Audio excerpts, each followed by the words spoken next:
Hello there, ladies and gentlemen, and welcome to another episode of Cookiecast. Today on Cookiecast, it's a special episode with a special guest.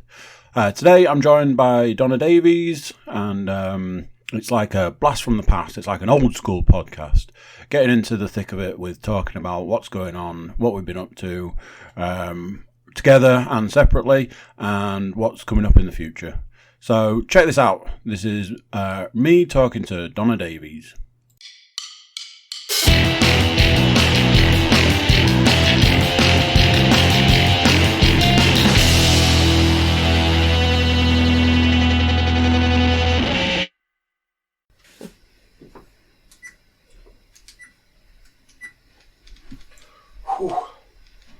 It's a warm one in the old town tonight.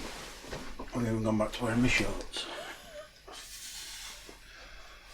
Oh dear, I have to sit down and let the ambient temperature come down. Maybe drinking a coffee, a nice hot coffee will help me. Hot drinks are supposed to regulate the body temperature against... Apparently so. My dad always said that. My mother always used to say that. And I think he picked that up from like the Malaysians when we were in Singapore. Yeah, because they all drink tea. Yeah. Piping hot, red hot tea. Yeah. I imagine there's something in it. I know a woman I used to work with would always go on about you're not supposed to drink cold water. You're supposed to drink room temperature water. So she would have a pint glass which we would fill like a bit more than 3/4 with cold, and then put warm in the rest to bring it to room temperature. I don't know, maybe that's why I've started drinking boiled water, because it doesn't matter what temperature it then is, it's just water. I couldn't drink a cold tea or a cold coffee. But I recently got into cold coffee, not that long ago. The problem being is that, like, I was drinking, my coffee of choice was a latte, and then switching to the low carb diet. Latte doesn't... is it a frappe or is that something different? Frappe is different. That's like an iced coffee, but it's like... it's a lot of sugar. Right. It's like ice and milk and syrup and stuff like that. So I was always a latte man, but recently I've had to change my coffee because of the low carb thing. So now I drink an Americano or a black coffee, a little splash of milk. Are you allowed to drink the, like, nutty milks? Almond, yeah, I mean they recommend the almond stuff, but I'd looked at like I was drinking these Starbucks caramel macchiatos, because I'd really cut down on the coffee. I was drinking far too much coffee, so I'd cut right down on it, and I found that I could have like 1 or 2 of these caramel macchiatos, cold coffee, but then cutting down again and looking at doing the low carbs, just can't. It's all the milk. Yeah. The milk's just full of carbs, so I switched to, if I have a treat, it's a caramel Americano. So that's a little bit of sugar to take the edge off the horrible coffee. Because that's ultimately that thing. I'm not a massive fan of coffee. But you like a good coffee? Yeah. And there's a fine line between it.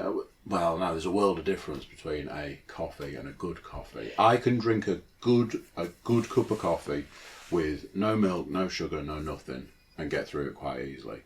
What I've made there, I had to put half a spoon of sugar in because it's quite bitter. Yeah, it's just to take that edge off. Yeah, and yeah, I just need that little bit of bitterness taken away. So it's been, as Kevin Smith would say, it's been a hot minute since you were last here. I think the last time we did the podcast was the Bohemian Rhapsody. Yeah, it was. Review. Yes. Which was good. Went down well. And I was sort of explaining, before we sort of press record and everything, I was explaining to you that I get caught up and I get bogged down sometimes with the podcasts that I or we or we've got like regular weekly ones. I do one. There's the football one. That's weekly. Then there's a wrestling one that's monthly. Have you done any baby ones? Not quite. I am very much aware that mine tend to sort of float in and out of Babycast. I remember Leanne said, I don't know, 6 months ago, more than 6 months ago, she was like, I'm going to do a podcast about, first time mum podcast sort of thing. So when it came to the crunch, I was like, so when you're doing your podcast, I'm not doing that. Cool. We are a week, this will date this podcast, but my intention is to actually upload this one a lot sooner than a lot of others that I do. We are 1 week away from kicking off the NFL podcast. So I worked out that there was a point in time where I'll end up doing 3 podcasts in one day, because it'll be, as it falls, it'll be the football one, the wrestling one, and the NFL one all on the same day. So I'm like, but I got caught up with all of the doing the podcast, recording the podcast, making the podcast, editing and coding the podcast, turning the videos stuff into videos. It takes a lot of time. It's part of the reason that I sort of started doing it all.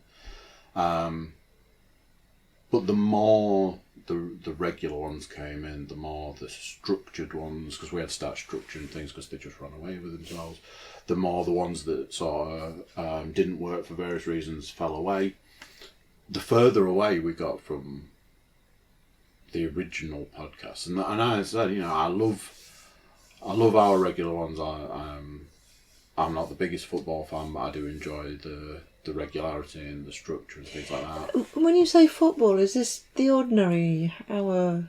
Soccer, or the one that I'm trying to get them into is football.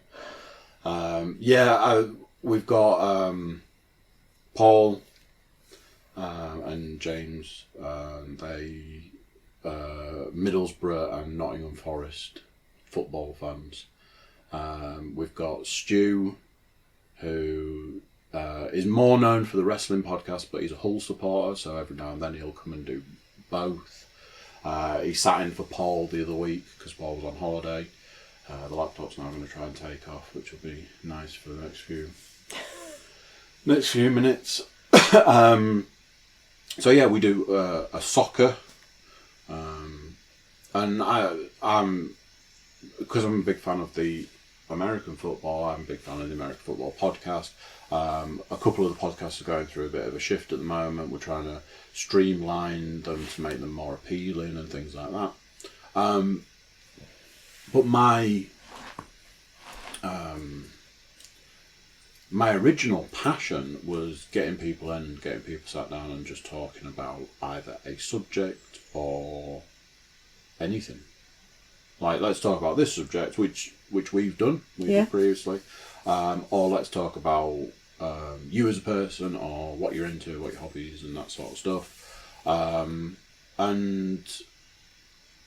I've got so far, and I think for my own sanity, I've started going back to basics. So I do my own podcast, which is just me, sat on my own. None of the cameras, just the microphones, the laptop, and me just talking. I often say that it's my version of therapy.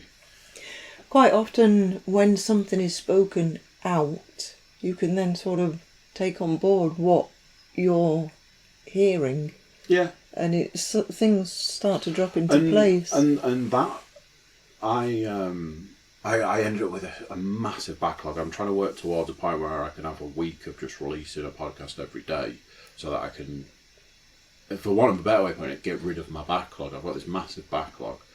So I want to bring, because they're getting out of date. Like I'll be talking about, oh, it's the first day of summer today, sort of thing. So yeah. maybe, and that podcast in itself has gone through a bit of a shift because I was recording them and then I'd go back and listen to them and I'd just be like, what a whining little bitch, just sort yourself out. So I sort of tried to let a lot of the moaning and whining fall away. And it's just yeah, it's cheap therapy. So recently I was like, there are people that I've still got on my list from way back at the beginning where I was like, I want to talk to these people because I think these people would be interesting to talk to. I keep saying to Sky, you need to come and do a podcast. Yeah. And we're seeing her tomorrow, so... Oh, is she going to do one? That I don't know, but that will be a main topic of conversation. Harriet and Mike it was very much you need to come and do a podcast, and they eventually came, so they've been ticked off the list, hoping to get them back for more. We've been sort of mulling over doing a bit like the football and the wrestling and stuff. I won't spoil what that is because it might never happen. I've got a girl who's I used to work with like a week ago. She's recently moved jobs, but she's got a band. They're in the process of recording an album. Wow. So I'd quite like to get her to come and do it. And again, that's you must come and do a podcast. Yeah, cool. And it's making that jump from that, come and do a podcast. Yeah, I will. To thanks for coming to do the podcast. So it's that jump. So, going back a couple of weeks, like in this sort of doing my own thing and trying to keep it all turning over, I was like, get back to like talking to people and stuff. Because the other thing is, I only realised sitting and doing a podcast on my own, it has its own difficulties, its own issues.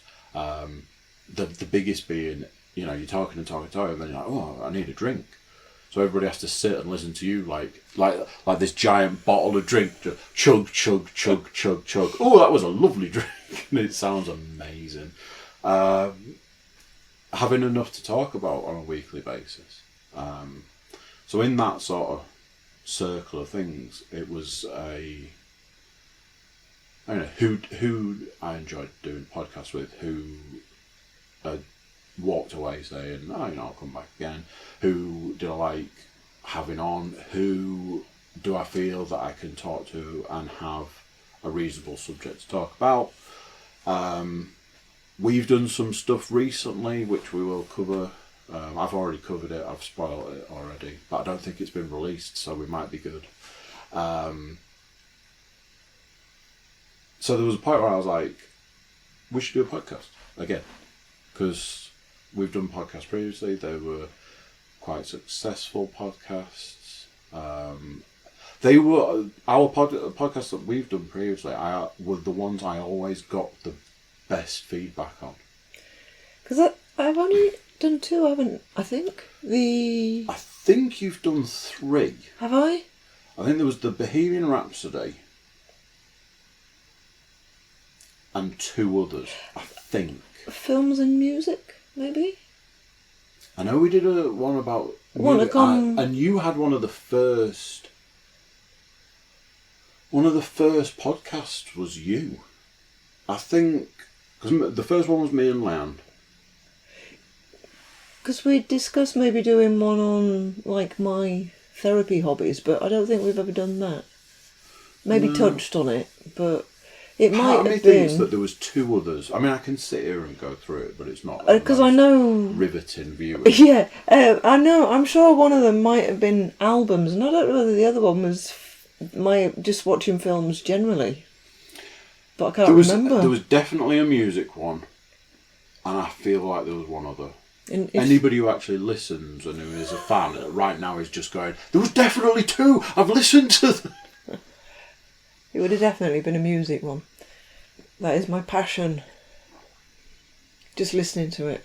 Funnily enough, just dancing to it. It's on my list of things for us to talk about. Music will always be there. Music was my first love, and it will be my last. and it's a hobby that you and I share from,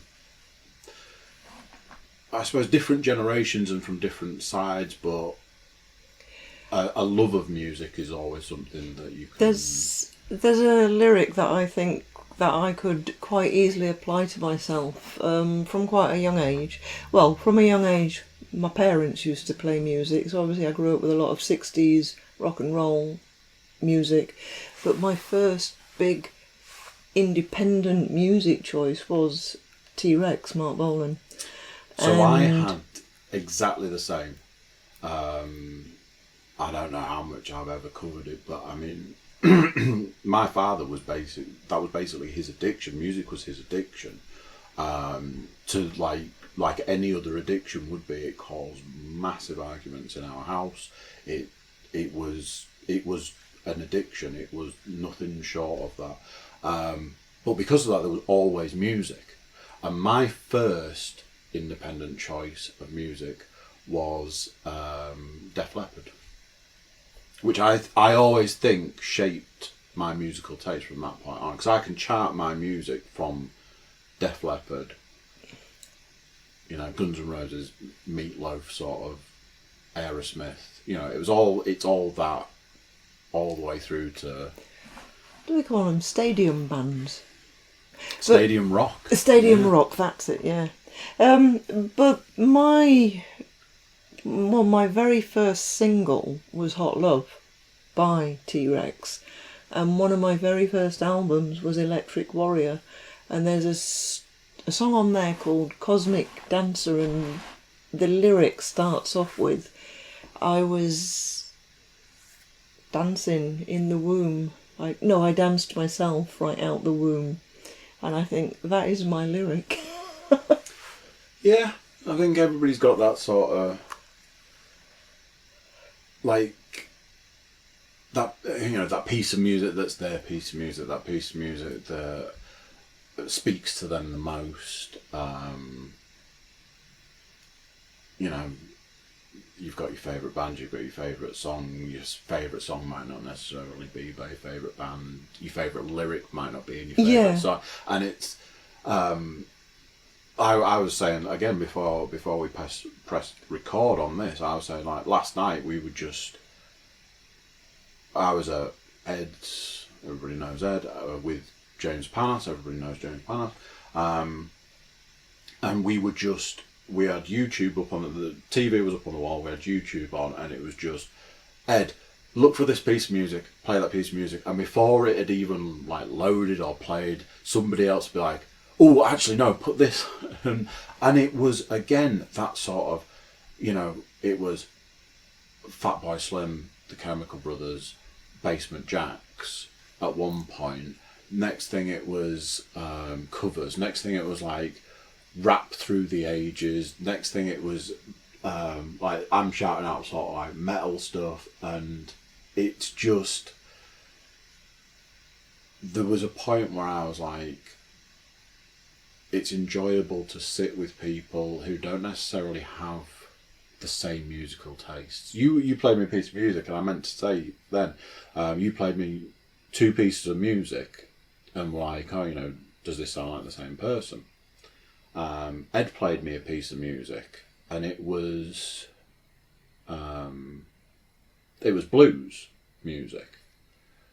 And initially I was like, oh, you know, why are we listening to this? And then I was like, Ed has the most eclectic musical tastes. He goes from very pop music to blues to country to, it just jumps around.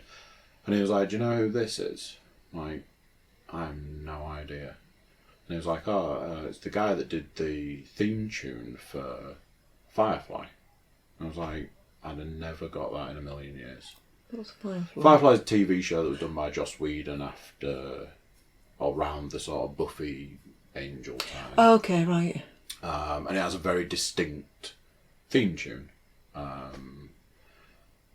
And this was the same guy doing similar but not exactly the same sort of music. It was like, all right, I'd have never known that. And he was saying that he'd like at that at a particular time trying to hunt down the theme tune, and there isn't a full version of it. There's a longer version, but not a full version and stuff. It's like, and that again, that passion for music and hunting down the music and looking for that song. Well, and I think Led Zeppelin, probably a lot of the bands that came out of the 60s into the 70s, Cream and maybe some others, borrowed, if you like, a lot of the very old blues singers' tracks. Crossroads, for instance. Somebody will soon correct me, but I think that may well have been Robert Johnson. But the man that sold his soul to the devil for the ability to play the guitar. Yeah, and that's what the story is. So there's recently been a documentary on Netflix about that. Has there? And it's funny the things that affront us, I think. And I was speaking to somebody with that name very recently, and I just said, "Oh, this is the same as a blues singer, the same name as a blues singer," and he said, "Well, I don't have a clue what you're talking about." And to me, that is like, why wouldn't that person who's got that name know that he might be named after a blues singer, which probably to anybody else would have absolutely no. Oh well, it doesn't really matter. No, I think I'd have a similar issue. Yeah. How do you not know that? Yeah, exactly. And how has nobody ever mentioned that to you? Yeah, that would. And it's just funny little things that we make that association to music or songs, lyrics, whatever, because of our enjoyment that we take from it, and forget sometimes that not everybody else does have that enjoyment, which baffles me, but there you go. One of the things from last night, I'd driven from here to Ed's, and it's not a short journey, so, music on in the car and stuff.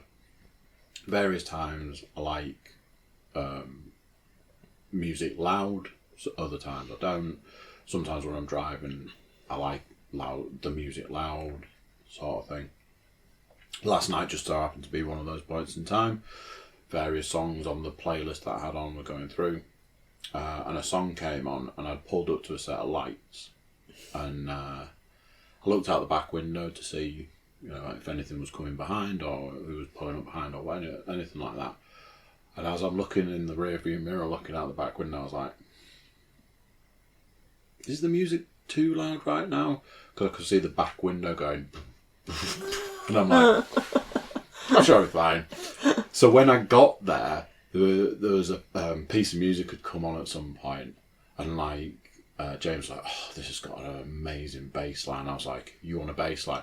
It's like, put this song on that I was listening to on the way here and turn it up.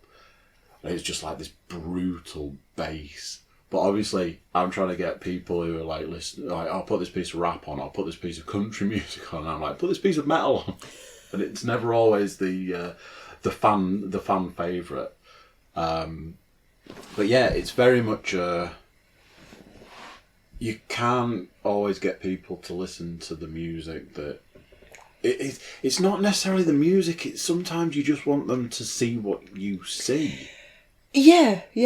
And that's why I admire DJing, because there is a fine art to that, to try to appeal to the mass, I suppose, as opposed to just what you enjoy listening to. Yeah, and I mean, I used to spend a lot of time going to a lot of clubs, and I've seen a lot of DJs, I've seen a lot of famous DJs, and I've been in situations where a DJ can make or break the night. Not always like huge DJs. I've seen like very famous DJs and been utterly disappointed, and I've seen DJs, no name DJs, and just been like, that's the best night ever. And the worst one is where somebody is DJing and the night's going really well, and then it goes downhill, and those are the ones that are just soul crushing. It's like you had the room, and you let it go. And you can say, DJing is, you can say somebody a wedding DJ. You've seen it when the dance floor is packed, and you've seen it when the dance floor is empty. That's when you've got the room and you haven't got the room. Yes. And it's that, how do you keep that going? That how continuity. do you keep that steady? Yeah. So,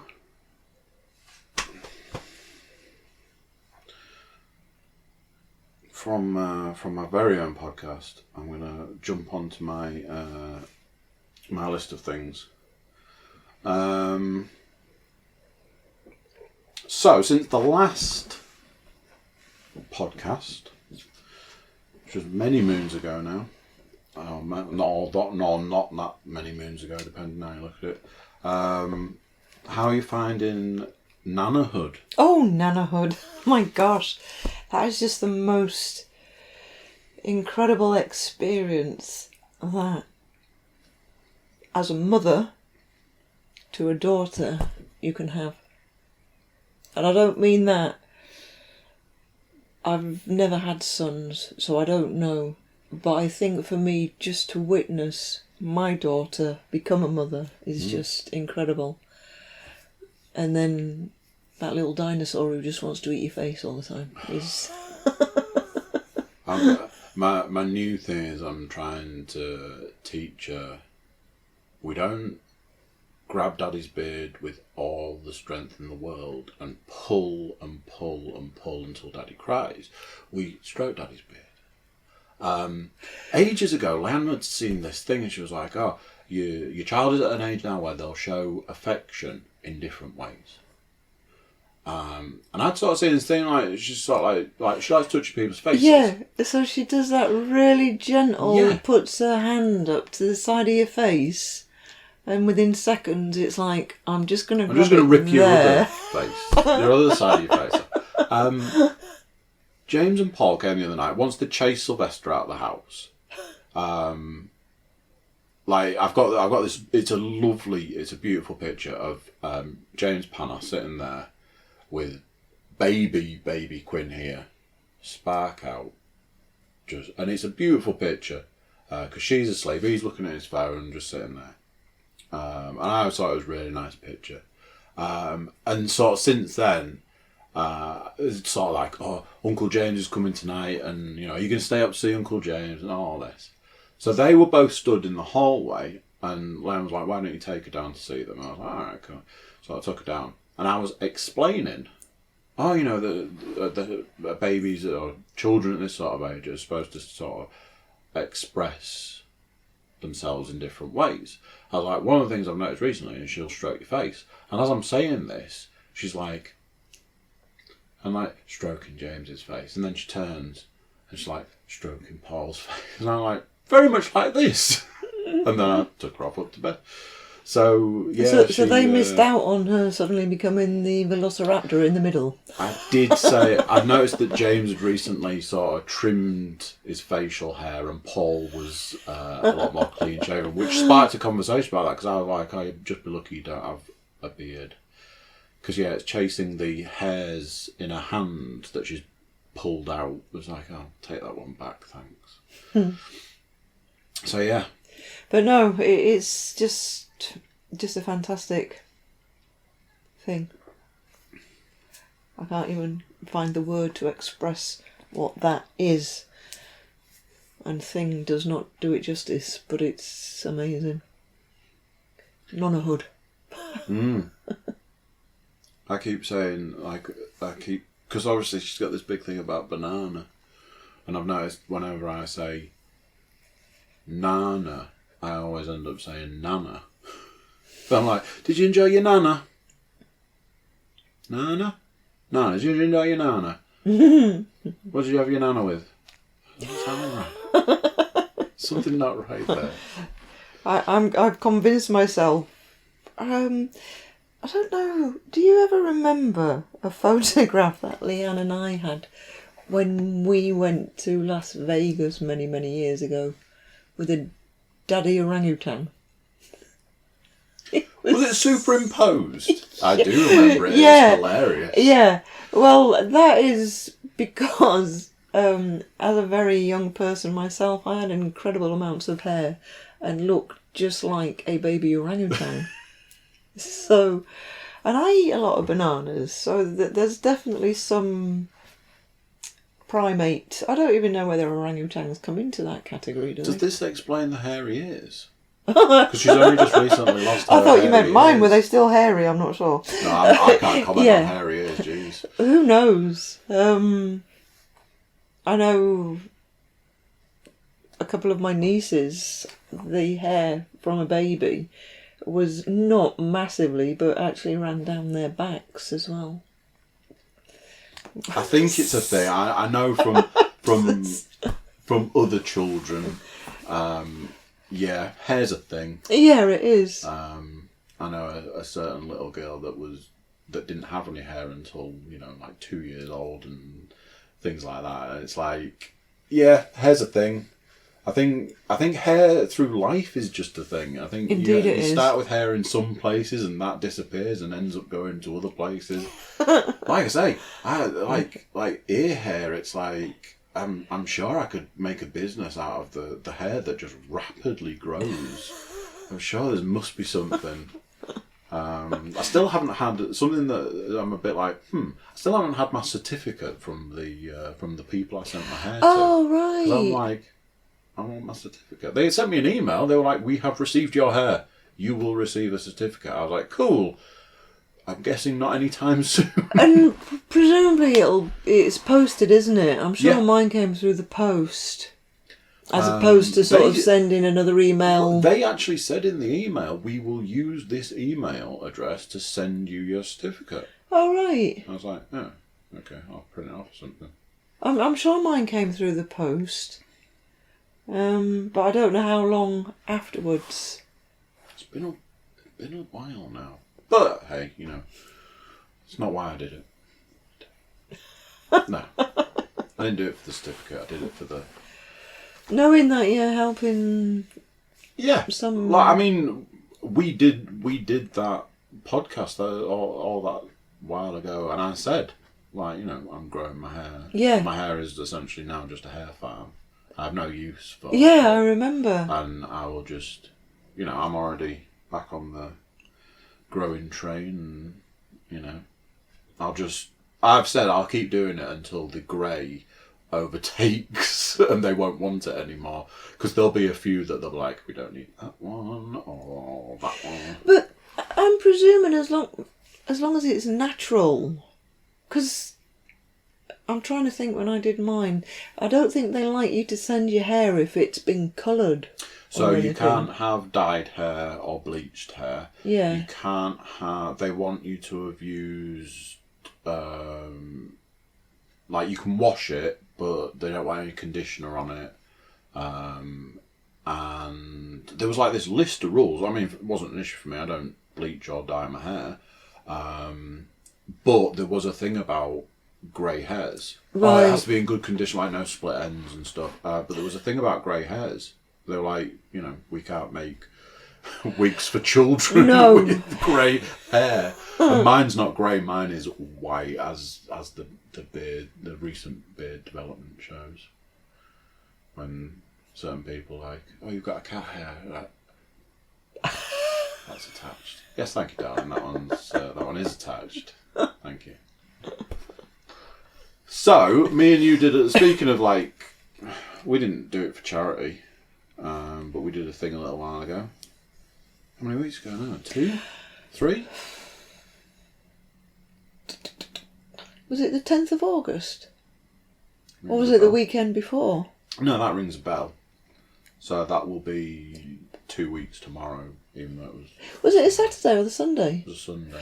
So it wasn't the 11th of August, it will have been the weekend before. So that'll be 3 weeks on Sunday. Yeah.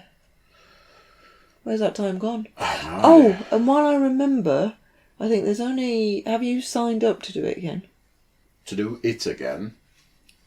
No, not yet. Right, it's just that if you are going to do it, there's only 2 or 3 days left that you can get it at at a discounted rate. Yes. Right. Okay. Yeah. Because my intention was to work towards doing the 10 mile. But I spoke to somebody at work the other day and they were like, I think there's only a few places left for that. Do you mean for October? Yeah. Okay. I was like, oh, right, I should probably do something about that. And they were like, seeming to say you want to be looking towards a charity because, like, spaces were limited. So I need to look at sorting that out. But you and I did the York 10K. Me, you and Zoe. Yeah. I did the York 10K. Now, at no point have I said to anybody about any times or anything, because all I say is, time's not important. The important fact was that we went across the start line and we went back across the finish line. We did indeed. I think you flew across it. You were there and then you weren't. I sprinted the last bit. I sprinted the last bit because that's just how I roll. I have to sprint the last bit of anything. To the resounding, I crossed the finish line like this, to my name being called out, congratulations, Donna Davies, and I was just like... Who's going to argue with that? Nobody can. Nobody did. So yeah, got a medal, got a t-shirt, got a energy drink. And a consideration to do it again next year. With some training. So I was like I said, I was talking to somebody at work.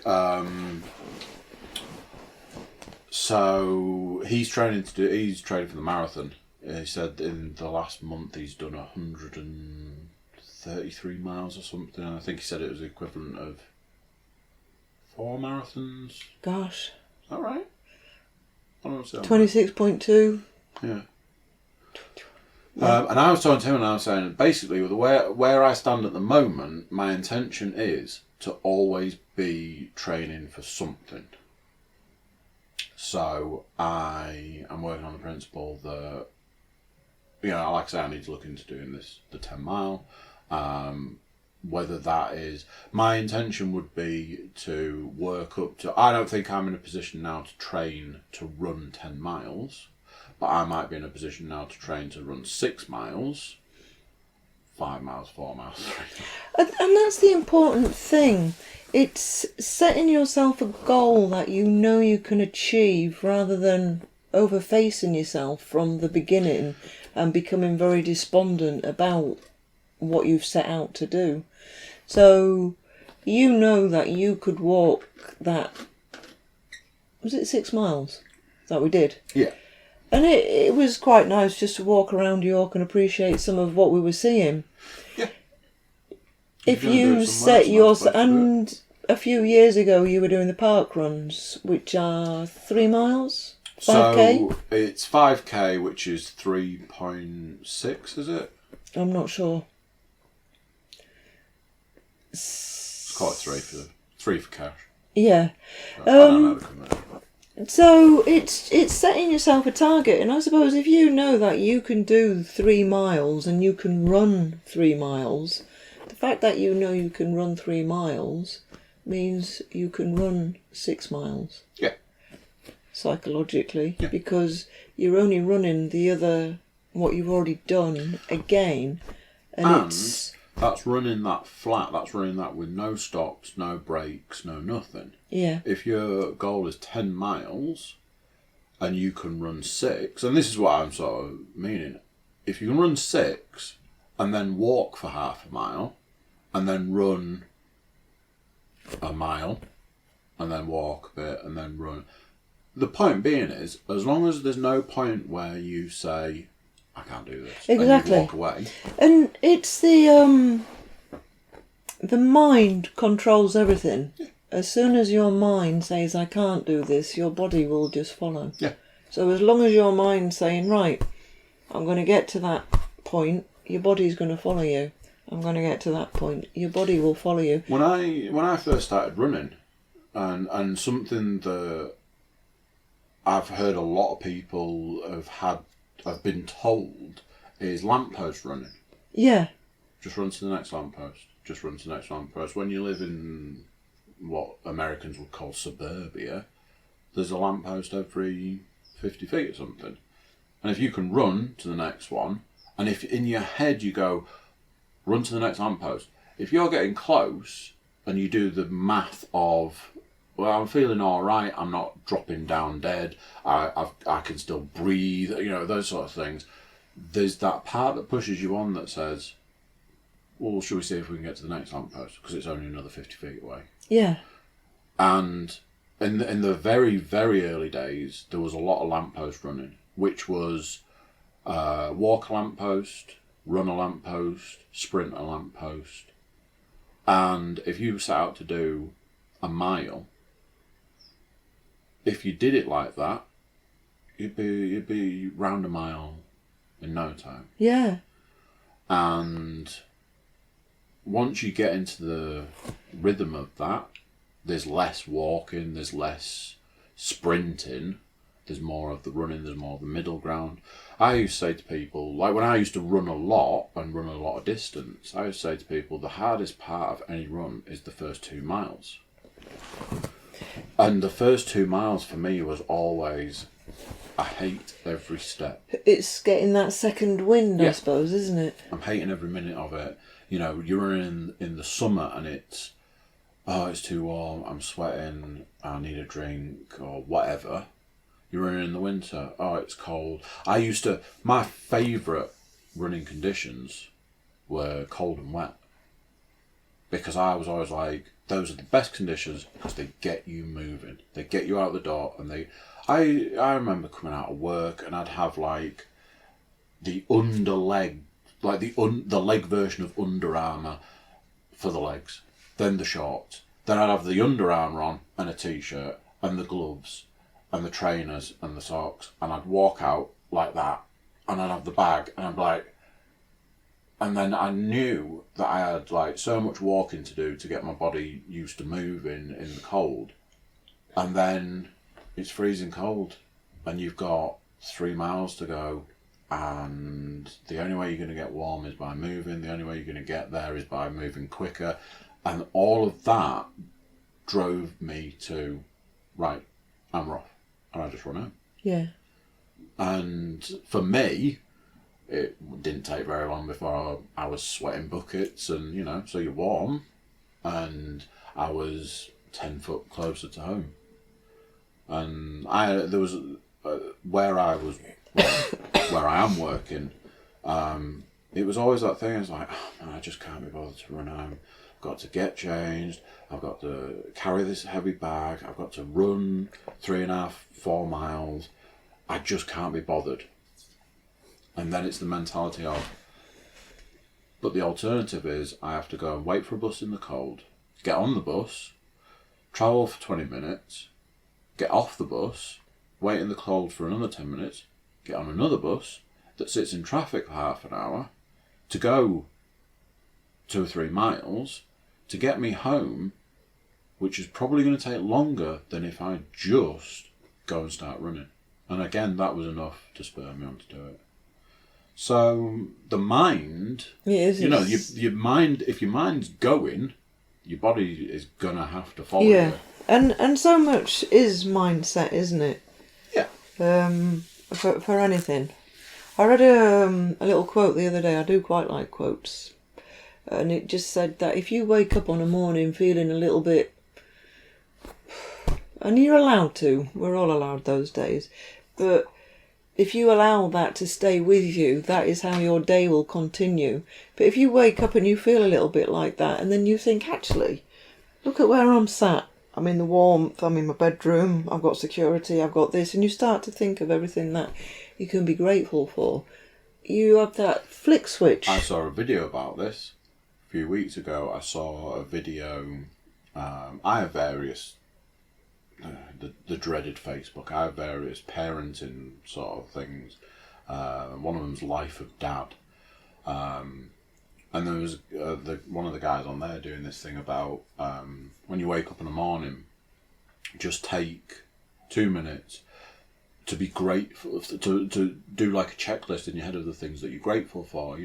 Like you say, you've got a roof over your head, you're in the warmth, you're lying on a bed, you've got your family, you've got your friends, you've got you know, for those that are fortunate enough to have like cars and things like that. And like for me, in my social group, I know there are people that don't drive, and for them they're restricted to, you know, walking or bus or whatever. Whereas I can step out the front door and step in the car and drive to work. And being grateful for the things that you have in your life is a better start to your day than, I've got to go to work. Yeah. Oh, God, I've got that meeting to go to today. And how many of us really do get up and think, oh, great work, I can't wait. Again, I'm sure there are some people out there, but it is just those couple of minutes, isn't it, to sort of think. Over the years, there have been people that talk about why are there so many people in the world that hate their jobs?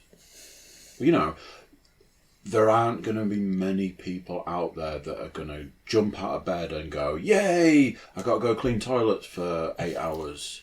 Yeah. You know, there aren't going to be people who are jumping out of bed for some of the nastier jobs that are out and about. But there might be other people that are in that, and really we should be going off and doing what it is we want to do or what we enjoy doing. And I've had a variety of jobs where I've gone, I honestly can't think of anything worse than doing this job. And I've had other jobs where I'm like, you know, I'm getting out of bed and I'm going to a job that I don't hate. Yeah. Every minute out that I'm there.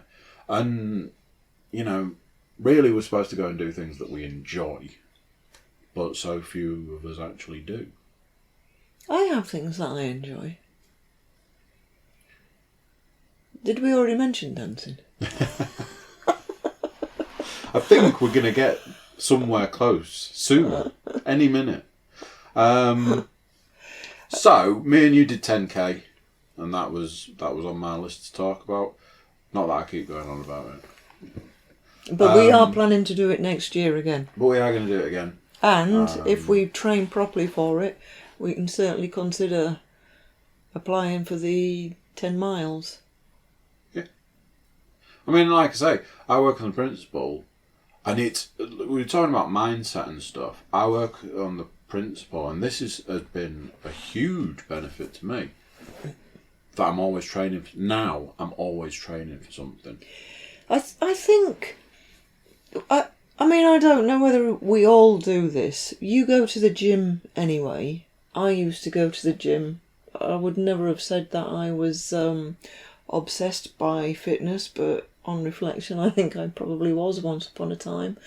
But when you're going to the gym, I think there's a desire to challenge the body to see what it can do. And so there's been a few... I've had this conversation multiple times, often with Leanne, about that. To me, going to the gym, you should crawl out of the gym. And the number of times... Because I go late at night. I leave here at 11 o'clock and I get to the gym at about 10 past, quarter past. And by the time I'm in and like sorted and stuff, it's all like 20 past 11, 25 past 11. And I will... the way I'm doing it at the moment... I'm doing less weights and lifting stuff, and I'm doing more running. Because I acquired a lot of mass for various different reasons, and I need to get rid of it before I can focus on what I actually want to do, which is lifting weights and stuff like that. I think recently, and people who do actually listen to the podcast will know that I've had this long struggle with actually getting back to the gym. So that's been a thing, but having made that leap, going back and doing the running, I'm like, running is just a thing now. It's not I'll do a bit of running today and then tomorrow I'll go and do, arm weights. It's running, and maybe I'll be able to fit something else in, is the way I'm working at the moment. So yeah, the gym it's a thing. It's back. It's important again, which there was a point where it wasn't. Yeah. something that I had on the list that I was going to mention is I've had a string of back issues recently. I know you are also a sufferer. A glass back syndrome. Yeah. I've done podcasts, not whole podcasts, but big chunks of podcasts on horrific back issues, and like the last time like my back had sort of quote unquote gone, I just absolutely lost it, because it wasn't, like I said at the time I did a podcast about it, I wasn't lifting a car, I was getting something out of a carrier bag. You know, because you don't brace yourself yeah, to when you don't think you're picking something heavy up. And I think they do say that's probably the most often an injury occurs, because you're not concentrating on how you're moving, bending, twisting or anything, and at that moment everything just goes pear-shaped. Yeah. I have major issues with sciatica. It always, whenever I say it out loud, it always reminds me. Bill Burr, who I listen to his podcast and I enjoy his stand-up, he was having real issues with sciatica, and he was saying that sciatica sounds like an 80s hair metal band. So anytime I say sciatica now, I hear him going, sciatica! So I've had these real issues with sciatica. Like, the most recent one is, I feel like I'm 12 years old and I've got growing pains in my legs. See, and I know that it's weight related. It's weirdly not necessarily weight related though, because the sciatic nerve just gets impinged, and if you have got a weakness in your back and your discs are starting,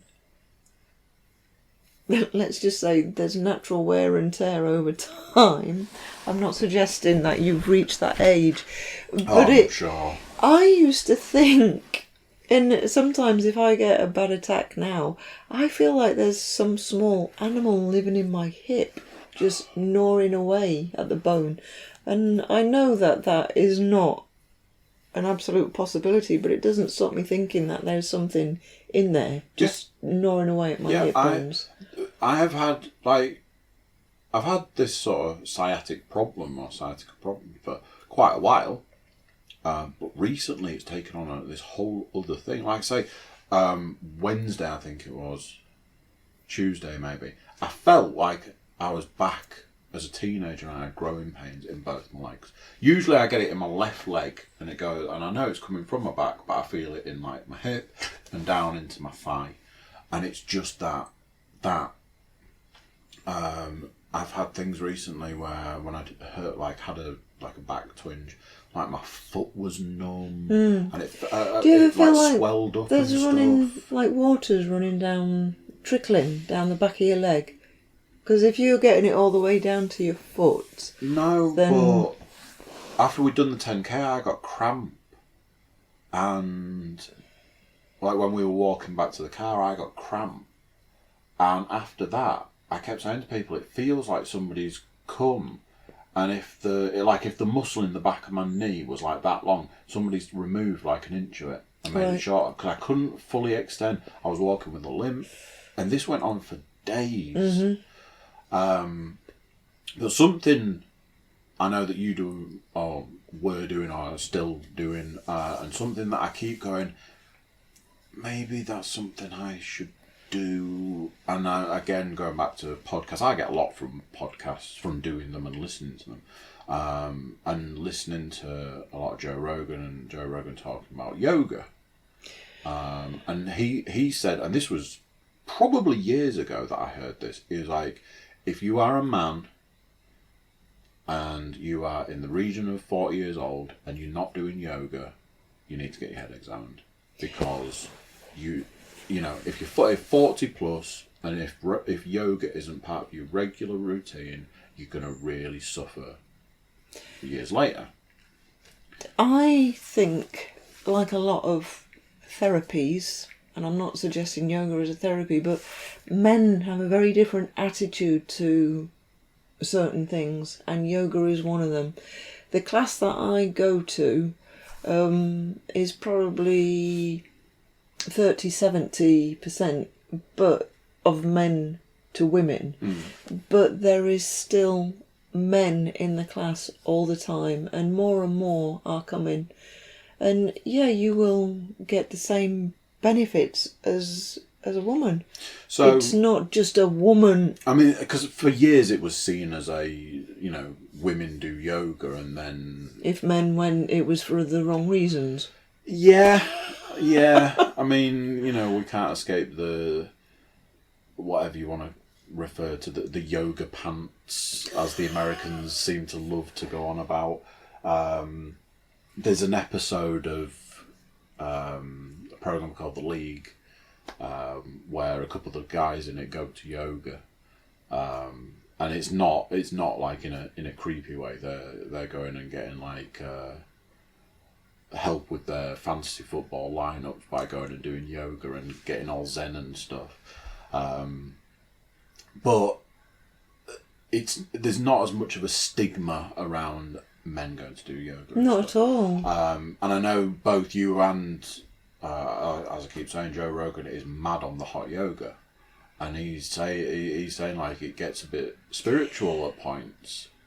I'm a very, very cold-bodied person. I love hot yoga. I don't know necessarily that it is for everybody, but what it does do, obviously, is warm your muscles up immediately, so you're not having... You do a warm-up, but you're not having to do a warm-up, so you just naturally get a deeper stretch. And once you start to stretch out, sort of like your pelvic girdle and the psoas, I think they're called, which is a funny little muscle, runs from there to there. That's sort of what goes like that, which then pulls you over, so it's sort of, you get that compacted or compressed nerve feeling. So when you start to stretch them out, I woke up, I was at work Tuesday morning, and I don't think I've ever experienced a day like it for I don't know how many years. I actually felt like I was pain-free. It was incredible. I kept thinking, I'm not feeling You're any... waiting for it. Yeah. You're just like, And if I it was move this way, does it hurt? Yeah, and it was just fantastic, and I thought, gosh. And, I mean, yeah, at the moment, I still am. I haven't been able to say that for a long time. Because although I do the yoga and I've been able to control a lot of the discomfort, and obviously it helps with your posture, and just naturally strengthening your joints and your muscles. So the benefits are immense, but to know that I could actually sort of sit there and think I am pain-free has been an amazing thing. To be honest, the yoga has helped immensely. And I did go to, I think I had an MRI, maybe about 14 or 15 years ago, and was advised at that point that I needed a disc removed. I refused to go down that route. I just thought, I don't want invasive surgery and not know what the outcome is, because I enjoyed fitness, going to the gym, running, dancing, whatever. And then I had a really bad episode, maybe 4 or 5 years ago, and I persevered with it for however long, and I ended up going for another MRI. And the results of that MRI showed that everything that I had done following on from the first one, I had actually improved you can't improve degeneration, I don't think, but I had stopped the compression. But then I had another episode about 2 years ago, maybe. Went to the doctor again, and they advised again that I needed to have this disc removed. But that's when I started doing the yoga, and I've taken control again, as opposed to allowing it to control me. So sometimes you do need to sort of overcome, I suppose, any particular issues that you think might stop you doing something if it's going to improve or continued. There are a couple of things that I want to do. Am I allowed to say this as part of I'm trying to do so many things up to next year? So ultimately, there's like I say, I had a list that is it was the thing I was going to talk about last. It was the way I was going to sort of fade out on this one. And are you happy for me to just sort of go into it briefly and then you can open it up? So, as far as the back stuff's concerned, obviously my sister had a disc removed because she ended up having to go down the surgery route. I think it was very much different for her. Hers was caused by an actual accident. Right. And she was in a lot of pain, she couldn't move. Being in the sort of situation with my niece, it needed sorting. Yeah. And since then, all I've ever been able to think is, I never want to be in that position. And the other thing is, weirdly, the only thing, like when it's bad, like for me when it's bad, the only thing that I ever find really helps is exercise. Yeah. So I can be in agony, I can step on the treadmill, I can run 3 miles, and whilst I'm on the treadmill, feel nothing. And the literal moment I step off, I'm in pain again. And I think for a lot of people, they find it, the rest and that sort of stuff. But I don't know whether it's part of because I've often had a thing where I try and push through stuff. Like the mind will be like I've had it where my back's gone and I can't get out of a chair because I'm in so much pain. And my mind is like, you can't be like this. You can't sit in this chair for however long. You physically have to get up. You physically need to go and do something. So just push until you're standing up and just push until you're walking. And yeah. I won't allow it to control, even though there are times when I had a point where I couldn't put my socks on. So, but off the I think the I don't know, headline or the title for this podcast was me saying to you, you're attempting to do something. Do you want to come and talk about it? Yeah. So I'm not. It doesn't matter whether I do this or not, but I'm approaching a big birthday next year, and I just thought that it would be quite good fun, and having talked briefly before this podcast about the yes man, I just thought quite often instead of finding reasons to do something, we look for excuses not to do them. So I'm trying to do 60 different things, and to do some of those things, I again have to sort of face a fear, I suppose, if you like, and that's what I was sort of going round to saying about with the yoga. Sometimes you've just got to sort of put something aside if you want to achieve something or get a positive result. One of the things, quite often, I love the idea of the Moulin Rouge. And I used to think, wow, it would be amazing to go and see that. But I never actually thought it would become a reality until I heard somebody talking about it last week. And the one thing that probably I could fly there, but it would be an amazing thing to do the Eurostar. So I'm trying to do 60 things. Moulin Rouge is going to be one of them. The Eurostar is going to be another. But I do know that train goes under the channel. So I have got to overcome a huge fear there, because I don't even like going through the tunnels on the trains going to London. But you know that you've got to do these things. I might have to keep some music in my ears and sunglasses on for 20 minutes while we're actually under the tunnel to sort of forget about that. But yes, I am just trying to do 60 things between probably July last month up until maybe not July next year, but just generally. And I'm not setting myself massive challenges or anything like that. They don't have And to be again, massive, do they? no.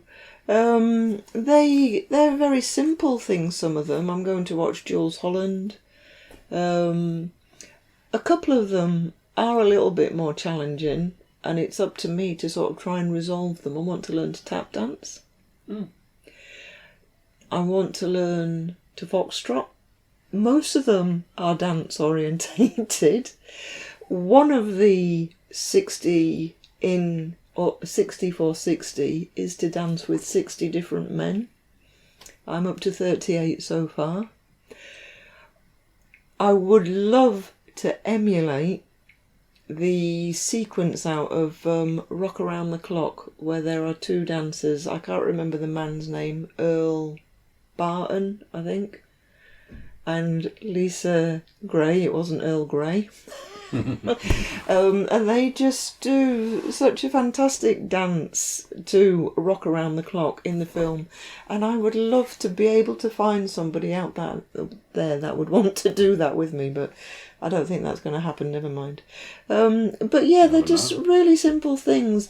I did a glider flight earlier on in the year. I'm including that as one of the 60. Yeah. Another challenge is to do the Hallow Scream at the maze. I have found 2 people that are prepared to do that with me. So, I got a text message one day last week, I think it was. And it was like, oh, Cookie, do you fancy doing the Hallow Scream with me? Leon's categorically said no. So do you fancy doing it? And I was like, So there was 2 things. Both of them I said at the time, but I didn't elaborate on one of them. I like I said to you at the time, I was offered free tickets for the Hallow Scream last year on the condition that I wrote a review of it, and I was like, no, I'm good, thanks. There was me and Lan and a couple of people had gone to, I think it was Scarborough, and we went to the haunted house, and we went round the haunted house, and there's bits that jump out on you. No. And there's like things that come at you, and I know that that's the idea, and that's all part of it, and that's fine because I accept that. What I don't accept is that wasn't all that was going on. There was also people that would jump out on you, and I think there's, I don't know if it's true or what, that there are these rules around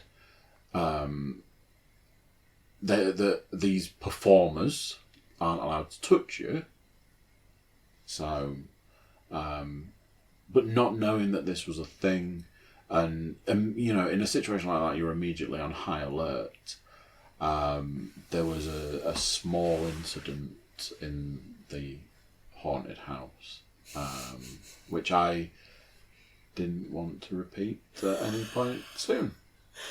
And that was basically it. Any of these things that come up, I immediately flash back to that point in time, and I'm like, I don't think anybody needs that situation. And I suppose I asked you because of the zomblogopolyps. I can't say that. I can't say it, so I wouldn't worry that about word it. behind. I think most people just go with zomblog and Right. leave it at that. It's a bit of a tongue twister. But again, I have an absolute terrible fear of masks. I've verged on hysteria before when somebody's approached me in a scream mask. Just frozen with fear, and then started to cry irrationally, even though you know it's just somebody dressed up. Leanne and I did do the Universal experience, and I really thought I was going to have a heart attack.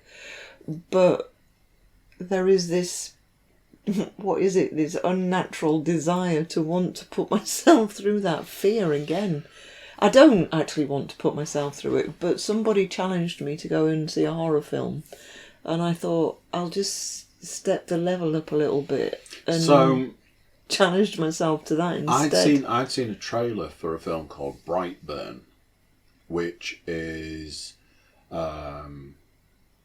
it's a James Gunn film. So he got fired from doing the Guardians of the Galaxy, and was like, fine, I'll just go and do this instead.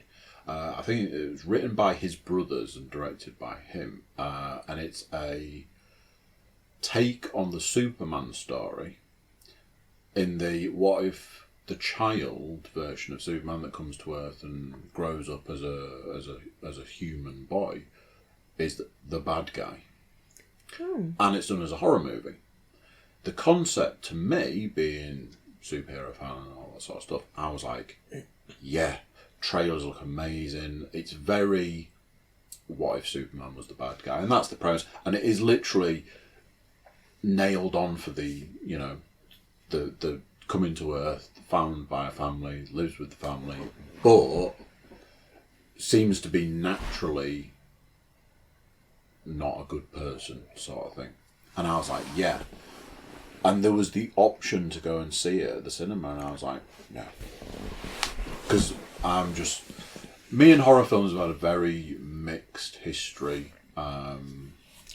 It was actually Leanne that got me into watching horror movies, because I never watched them. And I always used to tell the story of when, in the very, very, very early days of me and Leanne being together and sitting down to watch film, and she was like, oh, we'll watch Candyman. And the alarm bells were going on, because I'm like, it's a horror movie. I don't watch horror movies. I'd had a traumatic experience as a child, and I'm like, oh no, oh no, what do I do? So sitting and getting all the way through Candyman and going, was that it? Yeah, exactly. I'm saying that, I've never seen it. Was that it? Because is that it? So I was a bit like, and from that point on, I watched a lot of horror films. I can watch a horror film at home on my own, and that's the sort of thing I mean. I will buy Brightburn when it comes out to own. I will buy it on Blu-ray, and I'll sit in that seat and I'll watch it on that TV. I'll have no issues with that. I think my problem is that I'm a very jumpy person, so when I jump in the cinema, everybody jumps with me, and it's like, what's everybody doing? Yeah. I'm quite, very sad. I'm quite a jumpy person, and I don't want to have to deal with that in a public place. Yeah. So, yeah, there is that aspect of, I'd just rather sit in my own home, and I've had experiences in my own home where I'm like, this is terrifying. The first time I saw the Japanese original version of The Ring, it was a proper sort of moment, and I was terrified of that. And there's been the odd film here and there since then that it's that's quite scary. But majority of it is very terrible. I hate the jump scares, the films that are just after that making you jump thing. Yeah. You were saying about masks, which reminds me, we'd gone to Comic-Con a couple of weeks back, and there was somebody dressed as Michael Myers, and Leanne just started freaking out. And this guy sort of come down the stairs and come round, and she was proper freaking out, and I'm like, what are you doing? And then he'd obviously realised, so he'd leaned into it, and I sort of tapped her on the shoulder with the knife and stuff, and she was proper freaking out, and I'm like, what is happening right now? It's a guy in a mask. I know. But I have got that mask. I remember going to Alton Towers with Andy and some friends, and we came off of the ghost train, which hadn't frightened me at all.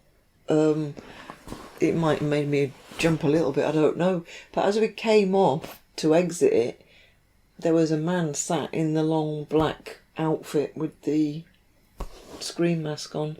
He was just sat there minding his own business. But as soon as I saw him, I froze. And as soon as they know that somebody's afraid, yep, they play on that. And he just stood up and he was just not doing anything, but sort of walking. And Andy said, just walk past him. He's not going to do anything, is he? And I said, and I just couldn't. And it's just... I think it's why it's called irrational fear. Yeah, exactly. Because you can't explain it, but it is what it is. I mean, this is an awful, awful thing to admit, but as a family we have a fear of masks because my dad... It's geese out there, I think. Is that what you can hear, noise? Right. We had my dad used to frighten us when we were all little. He'd pull a stocking over his face, and I think that's where my claustrophobia has come from as well, because we'd all hide under the bed and we'd all be clamouring, but we couldn't move anywhere because we were all there. But knowing how afraid I was of the masks didn't stop me doing it. I never put a stocking over my face, but I remember I would, when Leanne was maybe about 18 months old, 2 years, I went into like a fantasy world and I was just trying masks on, and I would put it on and turn to her in a little face. And it's like, why am I doing this? Why am I creating that same fear in her? Don't know. It's something I've been through recently where I've had that conversation where I was like, you know, that thing that I do, I'm not going to do that anymore because it's not fun. You know, when the child is crying, I know. and you're like, why are you crying? Even though I knew it was going to make you cry, why have I done what? Yeah, what? I'm such a terrible parent. It's that sort of thing, and yeah, it's. I mean, I went through a period of collecting masks, and even when, like I say, we were at Comic-Con a couple of weeks back, and I was very sort of, oh, that's a nice looking mask, and oh, add that to the collection, and that sort of thing, and yeah, I don't know what it is. Like you say about like being scared by parents. My dad used to terrorize my sister. She had. I don't even know, don't know how PC it is, but she had, somebody had made her a gollywog from the Robinsons, like, and it had like the waistcoat and it terrified my sister. She was little, and it terrified her. So my dad used to put it in her bed. So she'd go to get into bed and it'd be there, and she would scream and cry, and she hated it, and it just turned into this, like a game of where could it be hidden next, yeah, so that it would be there, and she would, and she never got over it, so it never ceased to be like funny for the rest of us and terrifying for her. So it was just this terrible game. Darren was very good at tormentative, terrifying of people. And I think his, I don't know what you would call it. When he lived at home, my mum had probably gone into the bathroom to sort of final preparations for getting into bed. And obviously my brother had gone into the bedroom, wrapped himself in a sheet and just stood in, sort of tucked himself behind a cupboard or something. And as my mum came into the bedroom and was just about ready to turn the light off, he just stepped out in this full sheet. And I mean, my mum wouldn't have been particularly young, but it is that, I know, and he would have been extremely proud, I think, of that moment. But just the most stupidest things, and it doesn't matter. I mean, even though we've had that done to us by our parents, there's something, I suppose, within us all that just wants to... I'm not necessarily saying we want to create a fear, but there's something that you sort of... I mean, going back to horror movies, there's a massive market for them. I mean, yeah. Leanne absolutely loves horror movies and always has done.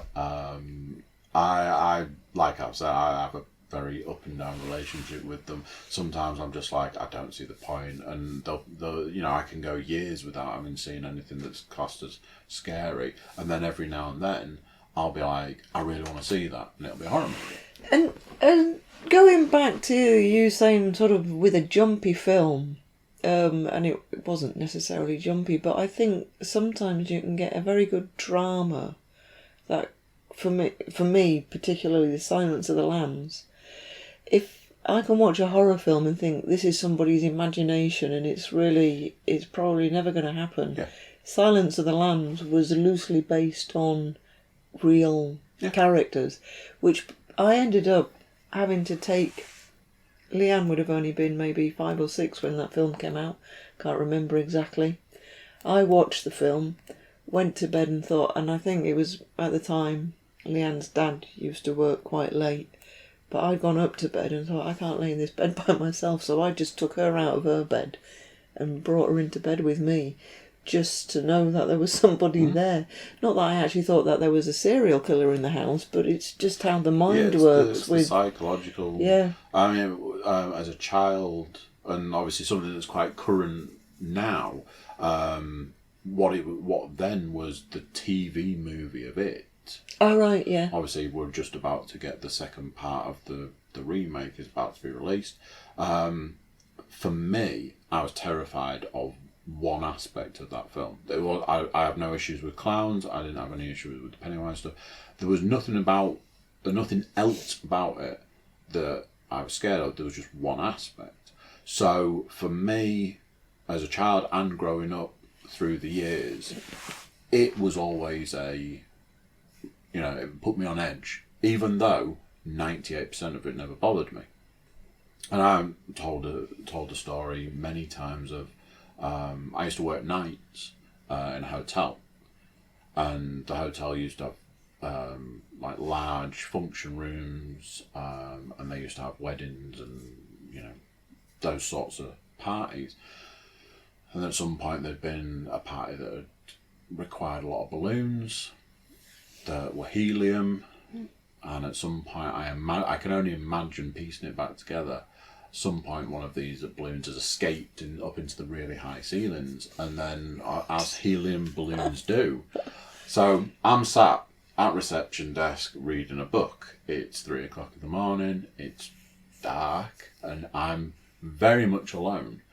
So I'm reading like this, and as I'm sort of like eye level, the counter's here, and then just above I see a red balloon slowly descending, but never went to the ground. Rested about 3 foot from the ground and just stayed there. And I'm reading a book and I'm slowly looking up as this balloon is coming down into my eye line and then remains like 3 feet from the ground, and I'm like, right. So that's the thing. And irrational fear of, that's terrifying. But when you piece it back and you work it back, there was obviously a function, there was obviously a helium balloon, it's obviously the helium's gone down a bit and all of that, but at that moment it was like, you can't call someone, it's 3 o'clock in the morning, you can't. Is somebody going to come out with a big red-headed clown mask on? And then, two of my current most favourite t-shirts at the moment is, I've got the balloon one, which is the words in the shape of the balloon that says, "You'll float too," and the tiny paper boat that says SS Georgie on it. And that's it. And my most recent one that I have to very carefully pick when I'm going to wear it is the most recent version of Pennywise, but it's a skull with the hair and the makeup, and the more you look at it, the creepier it gets. But so 60 for 60, lots of dancing. I had one thing. I think we've pretty much touched on everything, but I had one thing, and it's something that I saw minutes before you arrived, and I'd actually seen it last night, but they didn't say what it was at that point in time. And I think that with there being a time difference between America and here, for us things happen overnight, where for them it's during the day. So I'll have to, so that I don't get it wrong. Are you aware of the Rolling Stones Rock on Mars? Maybe not. Maybe not. I don't know how much of this I can actually read, but for decades the music of the Rolling Stones has had global reach here on Earth. Now the band's influence extends all the way to Mars. The team behind NASA's InSight lander has named the Martian rock after the band Rolling Stones Rock. So basically, there's been a Mars lander that has last night landed on Mars. Okay. At the same time, next door to where NASA is, at the Rose Bowl, the Rolling Stones, as like a tribute to the fact that they've named it after the Rolling Stones, have performed in the Rose Bowl, and the whole thing's been done together. And they've done this amazing video, which again I don't know whether I can actually show it, but there's a video, there's a music video. Can I see it on here? The reason I'd seen it was Robert Downey Jr. was announcing this, and he was saying it was a very exciting thing. But the very last image, they've done this video, which is all like CG and it's got Rolling Stones music on it, but the very last image in the video is an image from this Mars lander actually landing, and there's this little rock that rolls away on the video. So I don't know if you're going to look for it. If you do a search for, I've got Rolling Stones Mars rock. It did come up with a Rolling Stones Mars bar. really? What's that? NASA informally names Martian rock the Rolling Stones rock.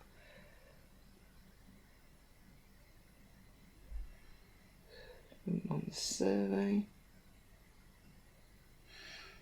Somewhere out there in the world of the internet, there is a video. I'll show you what I'd say. It's less than a minute long. It's a very there's like a rocket flying off, but the last image. The announcement was made by Robert Downey Jr. Yeah, so he announced it. The last shot in that video is from the lander actually landing, and there's a little rock rolling away. So like, goes well with the Rolling Stones. But it was something that I'd seen mentioned last night by Robert Downey Jr. And then I saw that video literally minutes before you'd actually arrived, and I was like, oh, that's something that I imagine you'd be interested in. I'll have to send it to music trivia. Gabby. Yeah. Oh yeah. I don't know what interest. Well, I often send him sort of things because I suppose his field is quite extreme for like the black holes, wormholes, but anything sort of spatially, I don't know if that's a word, of interest. If I like it, then I'll normally send it on to him, and because he loves the rock music as well anyway. Anything that has a little bit of a quirkiness to it is something that he definitely would be interested in.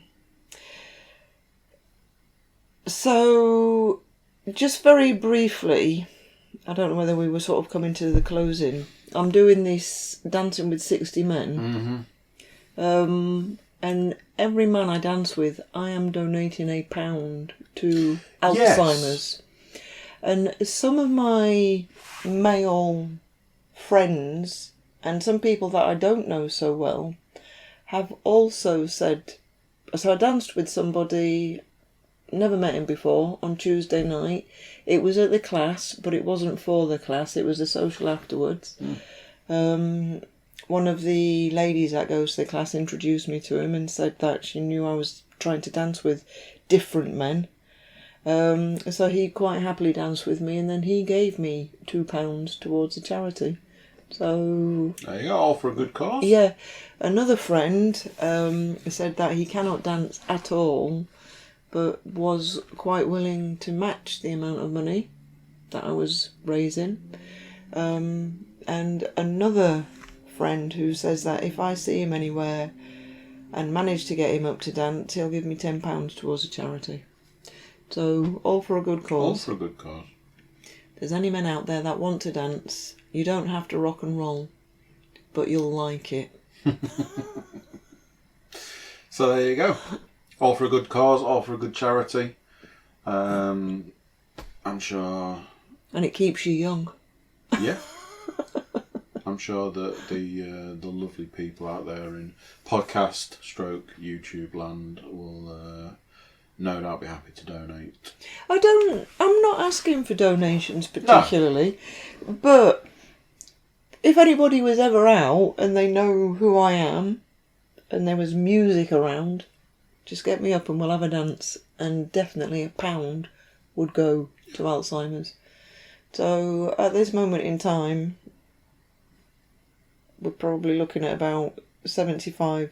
If I'm already on 38 dances now, and we're only 6 weeks in, I'm not sure that I can afford to keep donating. Because I've given myself a year to do this. But then your options will become fewer and fewer as time goes on. Yes. Because I imagine you'll have cut through a large number of people who I already know are prepared to do it. Yeah. So then you're going to start falling into the category of you're going to have to start going after more people that you. And I'm not shy in asking anybody to dance. If I'm somewhere that there is music playing, and I think, right, this is an opportunity. And I was trying to get photographic evidence, but that's not absolutely necessary, really, because the only person that would be cheated would be me saying, what would be the point of me saying I'm going to do this and then not doing it? So, but yeah, if anybody's ever anywhere and there's music playing and you see me, we'll have a dance. And help donate to a good cause. Yeah. Cool. Well, as always, thank you very much for coming. Well, it's always a joy and a pleasure. It's surprising where does that conversation come from? I mean, I've always had. You always have that issue of before you do something like this, you sit and you think, what if we've got nothing to talk about? It's always the biggest fear. Something that is audio, video based. The last thing you want is dead air or was it pregnant pauses or uncomfortable silences or any of that sort of stuff. And then there are times when it's like, well, we've done one before and we find stuff to talk about, and then people that you're going to have a natural rhythm with to have those conversations, and they're less that you need to be concerned about. And yeah, I was like, I made a list and that should help, but yeah, I probably don't need to worry about it. And yeah, I imagine when I check it'll be...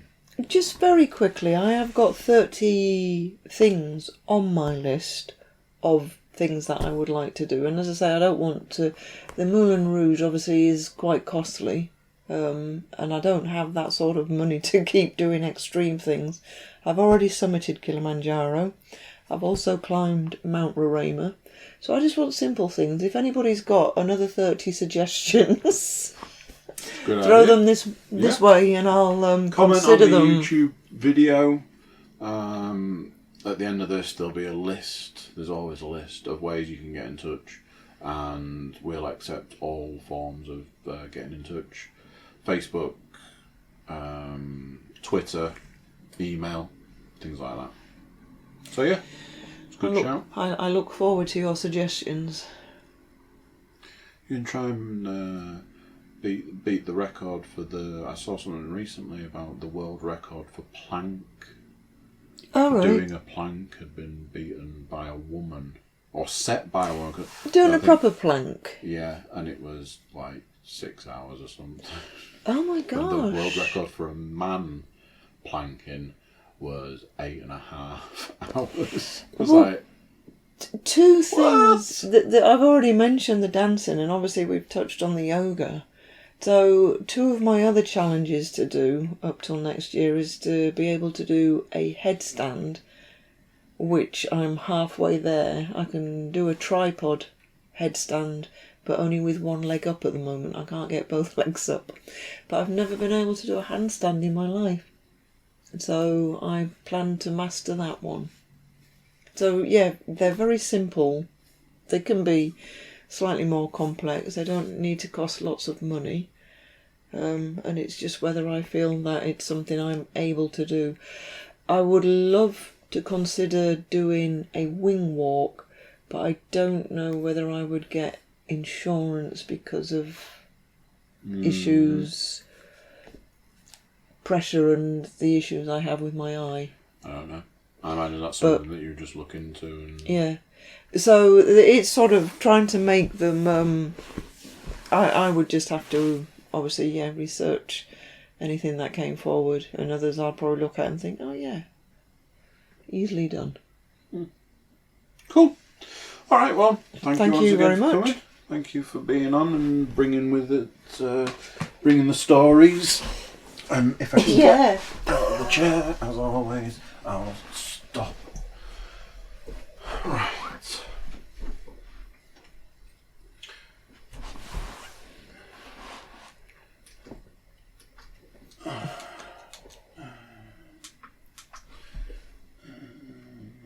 Yeah, right.